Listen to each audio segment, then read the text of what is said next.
Hi everyone, and welcome back to my fragrance channel, Elixis. Sorry that I was absent yesterday from a fragrance video. I've been coming down with some sort of sickness for the last couple days, if you can't tell by my voice. But today we're going to be reviewing a nice fragrance by the House of Coach, and this is Coach Green. Stick around until the end of the video for me to give it a rating, and let's get started by going into further detail and seeing what it smells like. No need to take off a cap on this one. This one has a twist cap to lock it in place. So now we're going to spray it on our arm to get a visual representation of what this fragrance smells like. Might I add that the dog tag on the side is a nice decorative touch on the bottle.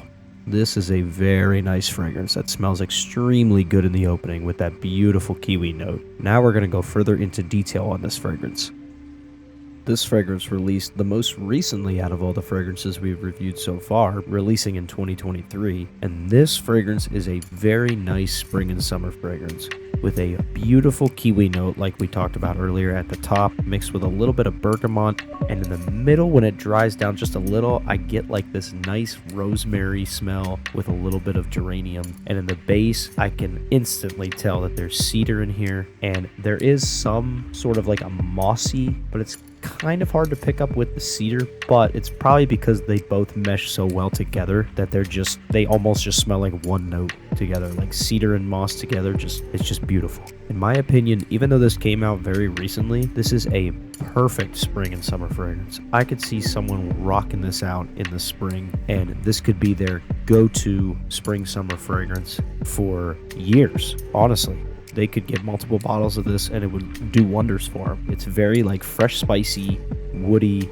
The nice fruity kiwi touch at the top really brings it together, especially in the opening. Now that kiwi note does not last that long, but for how long it does, it's just beautiful. Other than the fact that this is very unique, at least for the kiwi note at the top, not a lot of fragrances have some kind of a kiwi note at the top. It makes it kind of tropical in a way, but tropical in a good way. Nice aromatic, woodsy, citrusy kind of vibe. It's just a nice go-to fragrance for the summer and springtime. This fragrance, honestly, for the amount of hype it has right now, is a very hidden gem across a lot of the designer fragrances out right now. I could spray this like 8 or 9 times on myself and it would not feel like I'm choking myself out, because this fragrance smells ridiculously good, especially the opening with that kiwi note. The only thing is I just wish that kiwi note would last a lot longer than it does, but for the like hour or two that you do get that kiwi smell, it's beautiful. Could the longevity of this fragrance be a lot better? Yes. Could this fragrance not be everybody's vibe?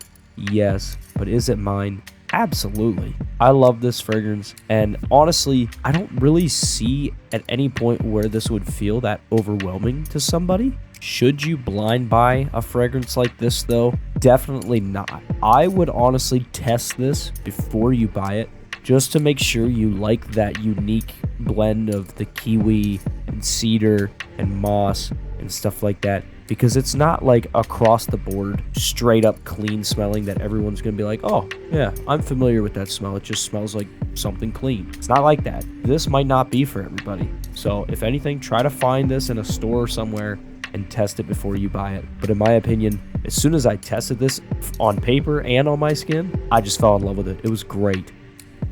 So, to go over everything that we talked about so far, let's first go over its downsides. The biggest downside for me is its longevity. The most I get out of this fragrance is about 4 to 6 hours. Keep in mind though that if that's something you're looking for, where you're just looking for something to wear casually or to the gym, this is perfect for you. In other terms though, if you're looking for something that needs to be beast mode projection and last all day, this is not the one for you. I will list the notes from Fragrantica here at the side, and in terms of price, I've found it to be very reasonable at around the $30 to $50 price range. That's a very good price for a fragrance like this. In terms of giving it a rating, this is extremely tough because I don't want to have all of my personal bias come out towards this fragrance. I also want to add in the downsides of it that it does have. So I am going to give this fragrance a 79 out of 100. It's the highest rating I've given yet, but the only reason that it doesn't crack above the 80 mark is because of that longevity.